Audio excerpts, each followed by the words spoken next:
राजस्थान विधानसभा के budget session में सत्ता पक्ष और विपक्ष के बीच में जम करके आज बवाल देखने को मिला। कांग्रेस प्रदेशाध्यक्ष गोविंद सिंह डोटासरा ने पेपर लीक, स्कूलों की हालत, ईआरसीपी, मनरेगा और कफ सिरप से बच्चों की मौत जैसे मुद्दे पर सरकार को जम करके घेरा और सीबीआई जांच की मांग तक उठा डाली। तो वहीं मदन दिलावर ने यानी कि शिक्षा मंत्री ने पलटवार करते हुए कहा कि पेपर लीक समेत पूरा सिस्टम कांग्रेस शासन में बिगड़ा हुआ था। मौजूदा सरकार सुधार और पारदर्शी कार्रवाई कर रही है। कफ सिरप मामले में सरकार ने गलत इस्तेमाल को मौत की वजह बताया। अब सवाल यह है कि क्या इस सेशन में उठे ये मुद्दे सिर्फ राजनीतिक बहस तक सीमित रहेंगे या फिर शिक्षा, स्वास्थ्य और रोजगार जैसे क्षेत्रों में ठोस समाधान की दिशा भी तय होगी। तो आज चर्चा इसी पर। हिम्मत हो तो जांच करा लेना और इनके खिलाफ कार्रवाई कर देना, तब मान जाऊंगा मैं। गोविंद डोटासरा कोई काचो गोले है जो गोविंद डोटासरा ने खाजे से हो। इधर उधर की बात करना और सदन का समय खराब करना और व्यर्थ के हंगामेबाजी करना, इसके अलावा कुछ नहीं किया गया। बार बार पेपर लीक। अब तो आपने पेपर लीक करने में डिग्री ले ली, पीएचडी की। एक भी 2 वर्ष में कोई पेपर लीक नहीं हुआ सरकारी नौकरी। 19 बार पेपर लीक हुए, 420 आरोपियों को गिरफ्तार किए। और चिंता मत करो, ये अभी छोटी मछलियां पकड़ाई, बड़ी मछलियां भी पकड़ने की तैयारी है।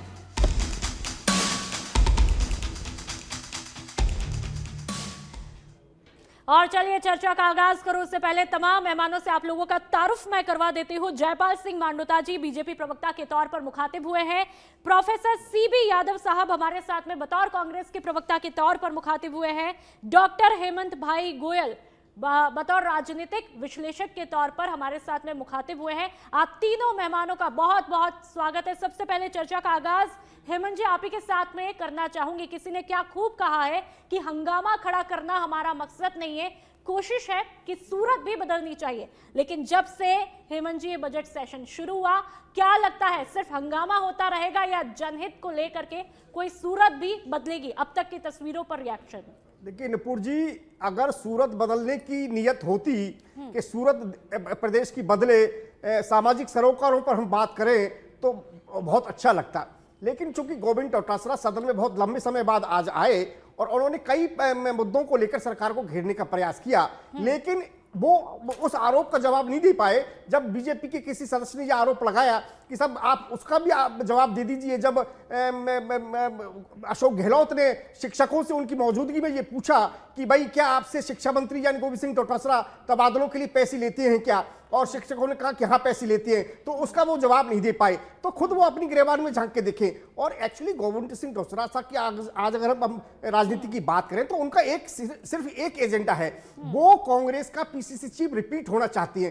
केवल इसलिए वो राहुल गांधी के एजेंडे पर चलना चाहते हैं, उनको खुश करना चाहते हैं। और अगर गोविंद सिंह डोटासरा को युवाओं की इतनी चिंता है और सामाजिक सरोकारों की इतनी चिंता है, तो कांग्रेस के वरिष्ठ कार्यकर्ता, एक सामाजिक कार्यकर्ता ने, एक सक्रिय कार्यकर्ता ने क्या आरोप लगाया? उन्होंने आरोप लगाया कि 2018 से 2023 के बीच के अशोक गहलोत शासनकाल के तमाम घोटालों की अगर जांच करवा ली जाए सीबीआई से, तो मैं दावा करता हूं कि अशोक गहलोत सीचों के अंदर होंगे, जेल के अंदर होंगे। उन्होंने कहा कि तमाम छोटे छोटे घोटाले, तमाम टेंडर सीएम हाउस से संचालित होते थे, किसको क्या देना है, किसको क्या नहीं देना है, पूरा एक सिस्टम बना हुआ था, पूरा संगठित तरीके से वहां पर से पूरा भ्रष्टाचार का संचालन होता था। तो इन बातों की बात भी वो कहते, और वो कौन? वो लोकेश शर्मा है जो अशोक गहलोत की ओएसडी हुआ करते थे और आज कांग्रेस के कार्यकर्ता है, पहले से कार्यकर्ता है। वो तमाम तरह के आरोप उन पर लगाते हैं। उन्होंने कहा कि ये जल जीवन मिशन घोटाला, ये मिड डे मील घोटाला, ये घोटाले कुछ भी नहीं है, ये पेपर लीक घोटाले कुछ भी नहीं है। अरे इससे बड़े घोटाले और भी है। और युवाओं की इतनी चिंता है ना, अरे भाई छोड़िए, आप तो अपने कांग्रेस में युवाओं को आप जीत लेते। आपने जयपुर जिला अध्यक्ष एक बेचारे उस भारद्वाज को हटा के और दूसरे व्यक्ति को बना दिया जिन पर तमाम तरह के आरोप थे, और अब ये आरोप लग रहे हैं कांग्रेस के अंदर खाने। ठीक है, यहाँ पर कांग्रेस जिलाध्यक्ष पदों की भी नीलामी होती है, तो जहां कांग्रेस के अंदर भ्रष्टाचार है, वो कौन से मुंह से भ्रष्टाचार की बात करते हैं? ठीक है हेमंत जी, इन तमाम जवाबों का रिएक्शन मैं कांग्रेस के प्रवक्ता से लूं, उससे पहले बीजेपी के प्रवक्ता के पास में आऊंगी। जयपाल सिंह जी, आज बहुत बहुत सारे मुद्दों पर डोटासरा साहब जो है मुखर होते हुए दिखाई देते हैं। एक एक करके हर मुद्दे पर हम गहराई से बात कर लेते हैं। सबसे पहले कफ सिरप की बारी आती है। एक सवाल ये भी आज विधानसभा में उठता है कि भाई कफ सिरप के कारण जो बच्चों की मौत हुई है वो कैसे हुई है। लगातार विपक्ष इस पर आज प्रहार करता हुआ दिखाई दिया। देखिए, डोटासरा जी आज बोले, सदन में आए, वो नाराज थे। पिछली बार जो घटना हुई और सदन पे आसन पर उन्होंने हाथ उठाया जिस प्रकार की हुई, आज सदन में आए और जैसा अभी अहमद भाई कह रहे थे कि वो अपने आप को प्रूव करना चाह रहे हैं, क्योंकि वो कह चुके हैं, उसके बारे में गहलोत साहब भी कह चुके हैं कि वो एक्सीडेंटल प्रेसिडेंट है और दोबारा उनकी नियुक्ति कब हुई पता नहीं है। तो उल्टे बांस बरेली को आज जो आंकड़े हैं वो बता रहे हैं कि प्रदेश 2047 विकसित राजस्थान की नींव रखी जा चुकी है। युवाओं को हमने जो भरोसा दिलाया उसमें सरकार कामयाब रही है। लगातार 19 में से 17 पेपर लीक की वो बात कर रहे थे। बड़ी हंसी आ रही है कि एक मैं समझता हूं बड़ी जिम्मेदारी के साथ में उन्होंने जो पेपर गिनाए, आप भी उसको सुने तो आपको भी हंसी आएगी। 8th क्लास का पेपर लीक हो गया, एनसीसी का पेपर लीक हो गया, कक्षा 10 का पेपर आउट हुआ, आरयू का फिजिक्स का पेपर आउट हुआ। भाई साहब, पूरी बसों के अंदर बिठा के आपने पेपर लीक किए हैं। आपके नेताओं ने बिठा के और संयोजित और संयुक्त रूप से काम करते हुए पेपरों को लीक किया है। 70,000 बेरोजगारों का भविष्य बर्बाद किया है। हमारा पहले दिन कमिटमेंट था कि हम एसआईटी का गठन करेंगे और जो भी इसके अंदर जो माफिया जो सिंडिकेट बना हुआ है उस नेक्सस को हम तोड़ेंगे। और पहले दिन से जैसे माननीय मुख्यमंत्री जी ने शपथ ली, हमने एसआईटी का गठन किया और आज हम सीना ठोक के कहते हैं कि 296 भर्तियां बिना किसी पेपर लीक के, 138 एफआईआर जो एसओजी ने किए हैं और 400 के आसपास गिरफ्तारियां, जिसमें आप देखिए इनके पूर्व मुख्य जो आरोप लगाते हुए इन्होंने कहा कि मेरे दादाजी ने कहा कि कीचड़ के अंदर पत्थर नहीं फेंकना। उससे क्या है, आपके कपड़े गंदे हो गए। दादाजी ने यह भी तो कहा होगा कि झूठ नहीं बोलनी चाहिए। आपने देखिए किस प्रकार की इन्होंने झूठ बोली आज सदन के अंदर, किस प्रकार के बेबुनियाद आरोप लगाए हैं इन्होंने सदन के अंदर कि आप देखिए इसके अंदर एसआईटी गठन करके हमने इतने लोगों को पकड़ा और इनके पूर्व मुख्यमंत्री के ओएसडी इसमें शामिल थे, पेपर लीक के अंदर अभी अरेस्ट हुए हैं और आरपीसी के लोग खुलेआम कह रहे हैं कि पैसे देके हम बने हैं। अब आप देखिए भ्रष्टाचार, राजस्थान भ्रष्टाचार में 1 नंबर पे था उस समय। ठीक है। और ये आंकड़े बताते हैं कि जोरदार देश में राजस्थान करप्शन में, बलात्कार में 1 नंबर और सबसे ज्यादा नेटबंदी करने वाला।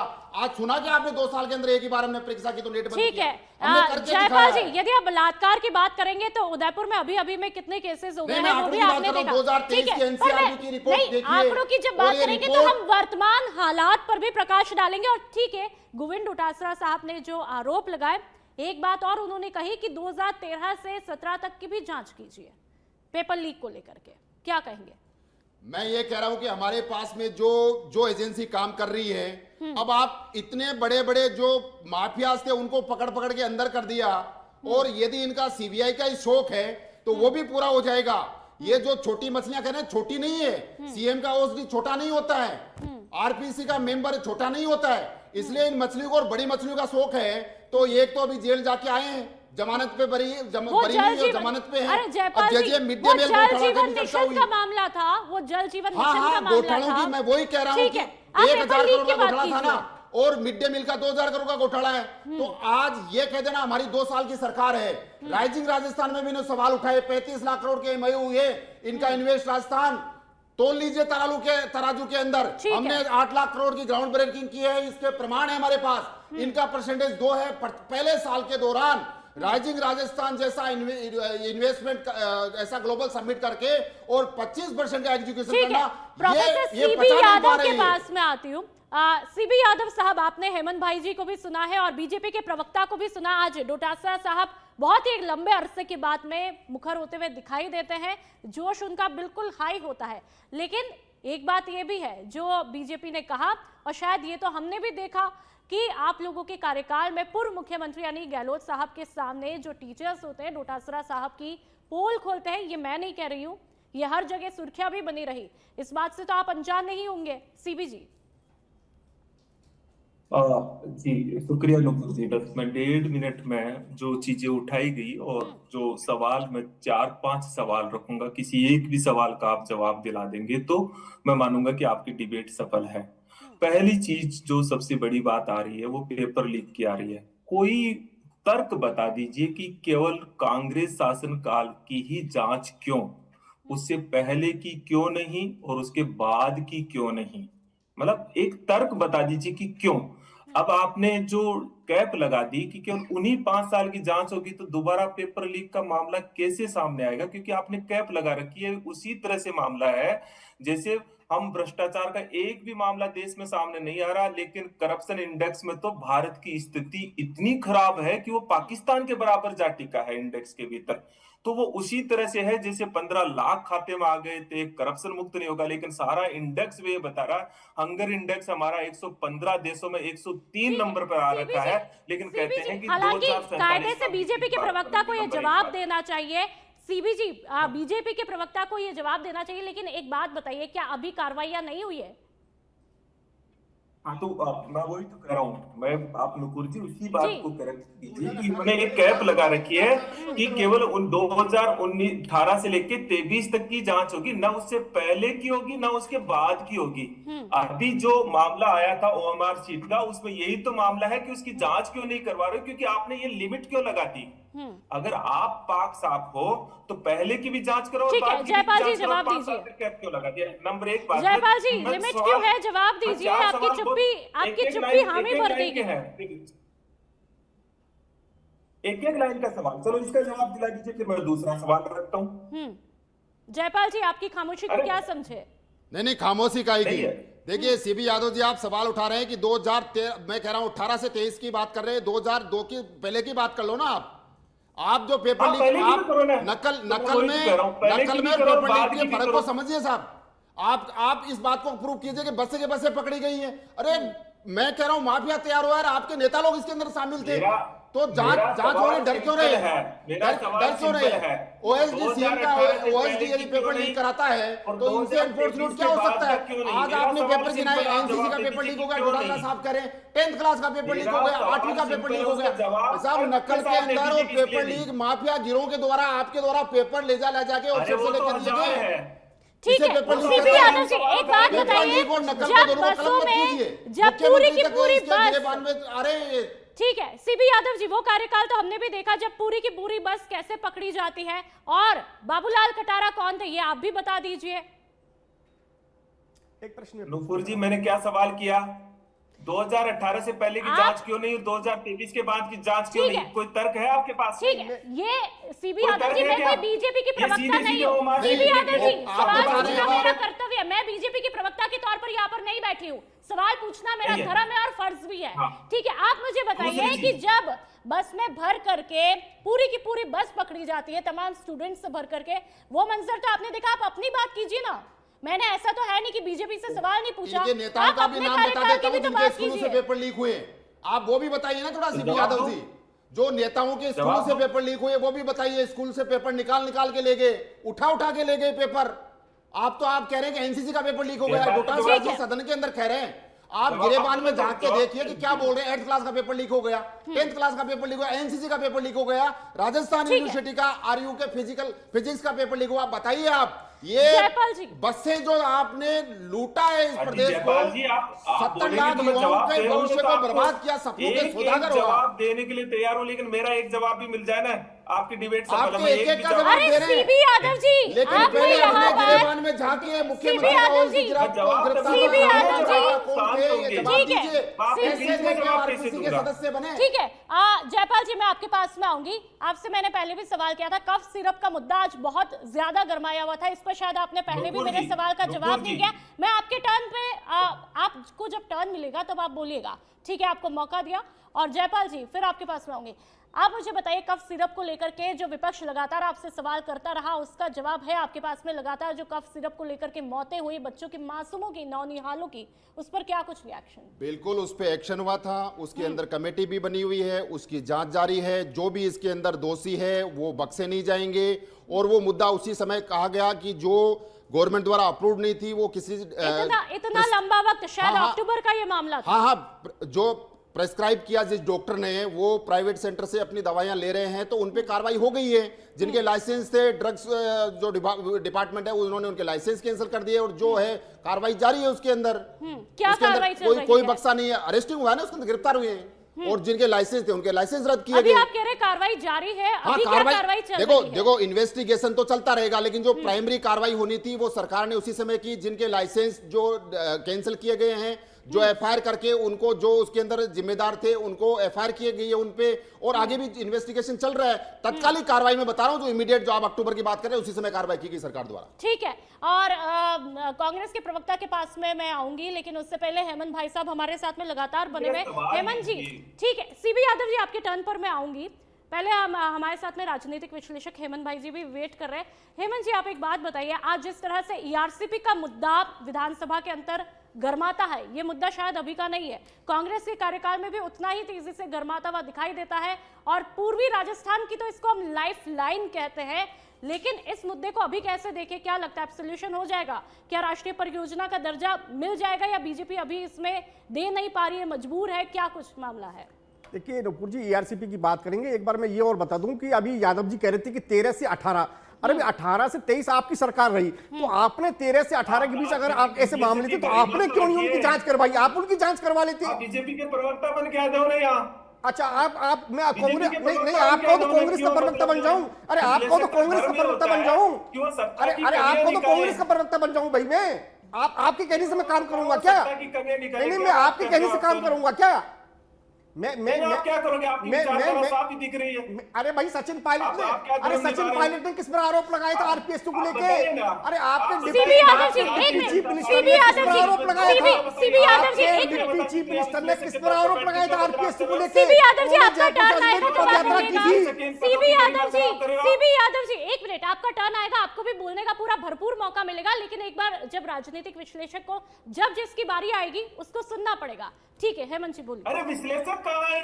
मैं ये ठीक कह रहा है, हूँ, सीबी यादव जी, सीबी यादव जी, विश्लेषक सीबी यादव जी, आपसे नहीं पूछा जाएगा। ठीक है, हेमंत जी बोलिए। तो मैं कह रहा था कि इनके deputy chief minister Sachin Pilot साहब ने आरोप लगाया था आरपीएससी को लेकर। तो आरपीएससी में जिस तरह के भ्रष्टाचार थी, आरपीएससी किसी जमाने में राजस्थान की सबसे प्रीमियम भरोसेमंद एजेंसी हुआ करती थी, उसका इन्होंने कबाड़ा करके रख दिया। तो वो आरोप तो सचिन पायलट ने लगाए थे। और ईआरसीपी की बात करें, कर दिया ना आप, ईआरसीपी की बात करें, पुनर्गठन हो गया ना इसका आरपीएससी का, और अब बहुत अच्छा महिमा अब अच्छा है ना।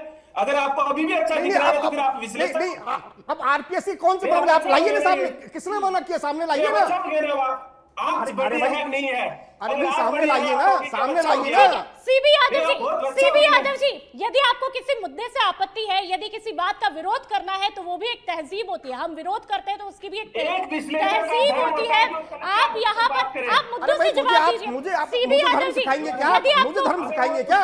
सीबी यादव मुझे आप जी, धर्म सिखाएंगे क्या? सीबी यादव जी, यदि आपको सीबी यादव जी, आप मुद्दे पर, आपको यदि मुद्दे पर आपत्ति है तो आप अपनी बात रखिए ना। यहाँ पर प्लेटफॉर्म बात रखने के लिए दिया है, आप किसी पर्सनल व्यक्ति के लिए तो नहीं बोलेंगे। सीबी यादव जी, आपके पास में आती हूँ। सवाल यहाँ पर बीजेपी से भी हो रहे हैं, कांग्रेस से भी हो रहे हैं, और राजनीतिक विश्लेषक जो है पूरे सिनेरियो पर प्रकाश डाल रहा है। आप मुझे एक बात बताइए, ठीक है, पेपर लीक पर हमने चर्चा की, लेकिन अब ईआरसीपी पे भी बात कर लेते हैं।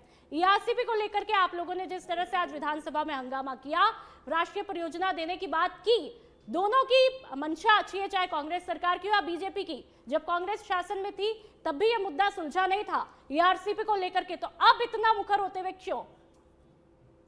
एक प्रतिपक्ष का धर्म होता है नुपुर जी कि हम मुद्दों को सामने लाए जो जनता के मुद्दे हैं। ईआरसीपी राष्ट्रीय परियोजना घोषित हो, क्योंकि ये इससे हमें 90% पैसा मिलेगा, और ये ईआरसीपी जो हमारी लाइफ लाइन है पूर्वी राजस्थान की, ये पूरी हो। आप नाम बदल बदल के क्यों कर रहे हो भाई? आप जो मेन काम है वो क्यों नहीं कर रहे हो? नंबर एक बात, मनरेगा पर 40% पैसा अब राज्य सरकार को देना पड़ेगा। क्या राजस्थान सरकार से हम सिर्फ एक मांग करते हैं, क्या आपके पास 40% पैसा देने के लिए है? आप बताइए ना। है तो है कि हम दे देंगे, मनरेगा चला लेंगे, और अगर नहीं है तो आप इसके खिलाफ क्यों नहीं उतरते हो? हम यही तो कह रहे हैं। हम कह रहे हैं कि जो पंचायतों का जो चुनाव है वो किस आधार पे आप टाल रहे हो, लोकतंत्र का क्यों दमन कर रहे हो? क्योंकि 31 मार्च तक अगर चुनाव नहीं होंगे तो राजस्थान के 3000 करोड़ रुपए जो राजस्थान की जनता का अधिकार बनता है वो जा रहे हैं। उसका दोषी कौन है? हम मुख्य मांग ये उठा रहे हैं। हम कह रहे हैं कि कप सिरप का जो पूरा मैटर था उसमें दोषियों पर कार्रवाई क्यों नहीं? अब कहां गया वो पूरा मैटर? आप क्या समय के साथ में इसे भुला देंगे? हम प्रतिपक्ष का धर्म बनता है कि हम याद दिलाएं और इन्हीं के लोगों ने कहा कि इसके अंदर ओवरडोज से मौत हुई, तो इसकी वस्तु स्थिति क्या है हमें श्वेत पत्र ला करके दिखाएं। हम कह रहे हैं भाई शिक्षा पर एक शिक्षा मंत्री की प्राथमिकता होनी चाहिए कि उन्होंने एक कार्यक्रम पर 81 ट्वीट कर दिए, लेकिन शिक्षा के नवाचार पर 8 ट्वीट भी नहीं करे अब तक। हमारी सिर्फ चिंता यह है कि एक शिक्षा मंत्री की प्रायोरिटी जो है शिक्षा होना चाहिए, एक फुल टाइम शिक्षा मंत्री होना चाहिए जो केवल शिक्षा की चिंता करे और उसका आचरण ऐसा हो जिसको विद्यार्थी और प्रदेश की जनता अनुकरणीय करे, क्योंकि उसकी भाषा और शारीरिक भाषा में अगर दम्भ होगा, अहंकार होगा, तो फिर कैसे एक हम शिक्षा का ढांचा ठीक करेंगे। हम यही तो कह रहे हैं कि हाईकोर्ट अगर लगातार मुद्दे उठा रहा है, फटकार लगा रहा है, 44,000 अगर टॉयलेट नहीं बने तो ये बने प्रदेश की जनता के मुद्दे हैं, ये कोई कांग्रेस के मुद्दे नहीं है। ये इस प्रदेश के लिए हमारी चिंता है और हम एक प्रतिपक्ष का धर्म निभा रहे हैं कि इन मुद्दों पर आप सकारात्मक रूप से रवैया अपनाइए और प्रतिपक्ष के नाते अगर हमारा कोई सहयोग बनता है तो आप सहयोग लीजिए, क्योंकि आलोचना प्रत्यालोचना से तो कोई राज्य का जयपाल जी, वो तो डिबेट की शुरुआत में कह दिया था हंगामा करना मकसद नहीं है। बिल्कुल प्रोफेसर सीबी साहब, हमने शुरुआत में कह दिया था हंगामा करना मकसद नहीं होना चाहिए, सूरत बदलनी चाहिए, और सूरत आप लोगों के कार्यकाल में कितनी बदली वो भी आपने देखा है। जयपाल जी, मैं आपके पास में आऊंगी। विपक्ष लगातार आज जो ईआरसीपी को लेकर के बात होती है, कफ सिरप को लेकर के बात होती है, चलिए पंचायत इलेक्शन पर भी कर लेते हैं।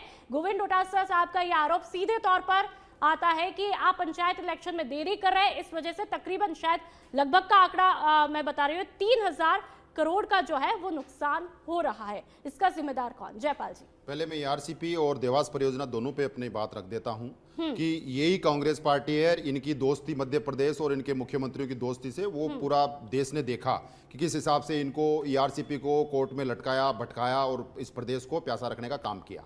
हमने जो काम किया है वो केवल हवा हवाई में नहीं है। मुझे एक शेर आता था कि ए परिंदे क्यों जमीन पर बैठकर आसमान देखता है, पंख फैला उड़ान भर क्योंकि जमाना सिर्फ उड़ान देखता है। और आज जो हमारे माननीय भजनलाल जी के नेतृत्व जो ईआरसीपी पे काम हुआ है, ऐतिहासिक काम हुआ है। 21 जिलों के लिए न केवल सिंचाई का बल्कि पीने का पानी बल्कि सिंचाई का पानी भी मिलने वाला है। डैम तैयार हो गए, लगभग काम तैयार हो गया। यही सेम यमुना जल समझौते में जिससे हरियाणा से राजस्थान को पानी मिला, ये केवल मजाक उड़ा रहे हैं। ये केवल ये चाह रहे हैं कि इसके अंदर रोडेट काएं, प्रदेश को पानी नहीं मिले। जो इन्होंने काम किया पिछले 30-35 साल में वही आज करना चाहते हैं, लेकिन ऐसा नहीं होने देंगे हम।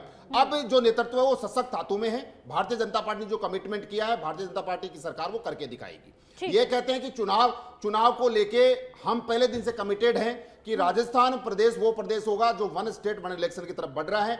आप नूपुर जी एक बात बताइए। नहीं जयपाल जी, शायद आपने सवाल गौर से नहीं सुना। हमने ये नहीं कहा कि आप चुनाव नहीं करवा रहे, कांग्रेस ये नहीं कह रही है, कांग्रेस के लिए देरी से करवा रहे हैं जिसके कारण इतना बड़ा नुकसान हो रहा है। हाँ, मैं ये कह रहा हूं कि नूपुर जी 8 करोड़ लोगों का ये प्रदेश है, बड़ा प्रदेश है। इसके अंदर यदि आप देखिए, हम यदि वन स्टेट वन इलेक्शन की तरफ यदि 20% भी 25% भी आगे बढ़ते हैं, ये काम करने वाला ये प्रदेश का पहला स्टेट बनता है, तो आप समझिए 2020 के कोविड के दौर को याद कीजिए। आज इनको चिंता हो रही है 3,000 करोड़ की, लेकिन उस समय चिंता नहीं जब गहलोत साहब 2019 में यहाँ पे 2-2 नगर निगम बना दी और छोटे छोटे वार्ड अपनी सुविधा अनुसार बना दिए, वो नजर नहीं आया। खैर वो उनका विषय है, लेकिन हम ये कह रहे हैं कि प्रदेश का पैसा कहीं नहीं जाने वाला है।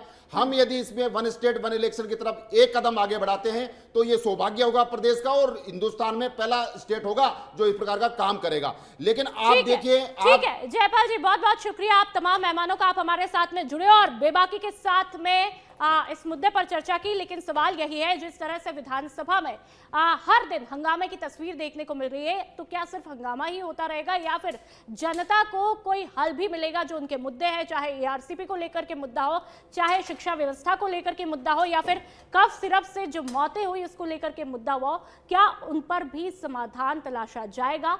क्या जनहित को लेकर के समय पर इस बार भी चुनाव होंगे या फिर हर बार की तरह वही पुरानी तस्वीरें देखने को मिलेगी? आपको क्या कुछ लगता है कमेंट बॉक्स में कमेंट करके हमें जरूर बताइएगा। तो इस शो में फिलहाल इतना ही, आप देखते रहिए सच पे धड़क। नमस्कार। हिम्मत हो तो जांच करा लेना और इनके खिलाफ कार्रवाई कर देना, तब मान जाऊंगा मैं।